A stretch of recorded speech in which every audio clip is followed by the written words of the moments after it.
चरित्र शुकदेवांनी परीक्षित राजाला सांगितलं.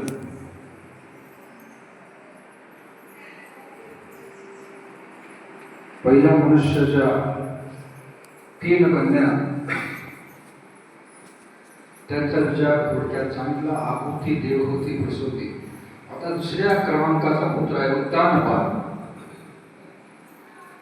त्याच्या 2 पत्नी आहेत, सुरुची आणि सुनीती. सुरुचीचा पुत्र उत्तम, सुनीतीचा पुत्र ध्रुव. वयाच्या 5व्या वर्षी भगवंताची प्राप्ती करणारा विशेष असा हा भक्त, ज्याचं चरित्र आपण अनेक वेळा भागवतातून ऐकलेलं आहे. ध्रुव नावातच आहे की त्याला एक शाश्वत स्थान, कायमचं स्थान, ज्याने आपल्या संकल्पाद्वारे ते प्राप्त केलं. निमित्त जे झाले त्या सावत्र माता असणारी सुरुची ही त्यासाठी कारणीभूत ठरली. तिने त्याला त्या पित्याच्या आसरावर, मांडीवर बसू दिलं नाही आणि भगवंताची आराधना कर असा उपदेश केला. ते निमित्त आणि त्यातून त्याचा दृढ संकल्प तयार झाला ध्रुवाचा, ज्याने त्या शब्द बाणांप्रमाणे त्याला टोचले. त्यानंतर केलेली कठोर अशी साधना आहे की वयाच्या 5व्या वर्षी घरातून बाहेर पडून वनात जाऊन निर्धारपूर्वक हरिचिंतन, भगवत भक्ती करणं ही काही चेष्टा. पण त्याला योग्य गुरुही प्राप्त झाले.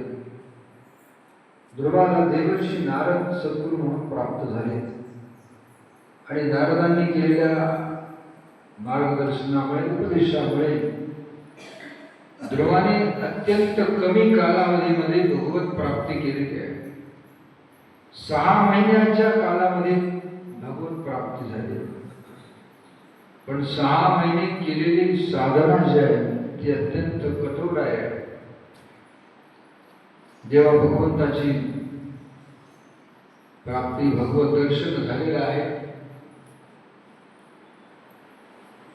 भगवंताचं ते रूप बघितल्यावर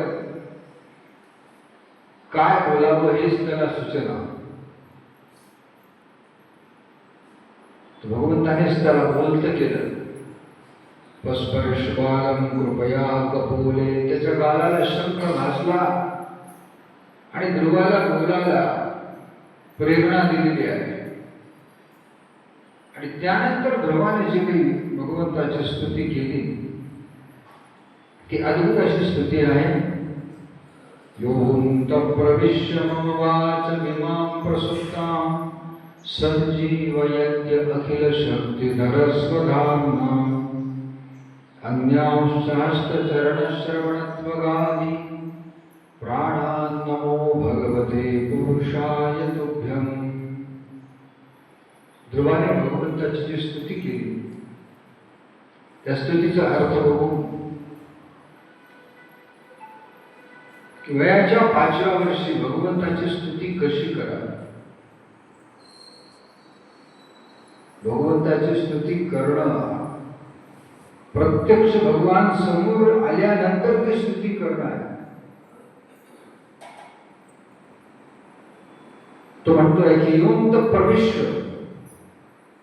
यो अंत प्रविश्य, ज्याने आतमध्ये प्रवेश केला. मम वाच, माझी वाचा, इमाम सुप्तां, जी झोपलेली आहे. सुप्त म्हणजे झोपलेली आहे, निद्रिस्त आहे, की जी काही बोलू शकत नाही. काय स्तुती करावी हे मला कळत नव्हतं, पण ज्याने आत प्रवेश केला आणि प्रवेश केल्यानंतर संजीव येते. त्याने एक प्रकारची ऊर्जा दिली, चैतन्य दिलं, संजीव येते. कोण आहे तो? अखिल शक्तिधरा, सर्व शक्तिमान असणारा परमात्मा, ज्याने प्राण रूपानेच, चैतन्य रूपाने माझ्या आतमध्येच असणारा अन्यास्त हस्त चरण श्रवण त्वगादी, हात पाय त्वचा इत्यादी इंद्रियांना दिली ऊर्जा, शक्ती दिली. तो प्राणरूप असणारा परमात्मा, प्रभू मी तुम्हाला नमस्कार करतो. प्राणां नमो भगवते पुरुषाय तुभ्यं. मी आपल्याला प्रणाम करतो.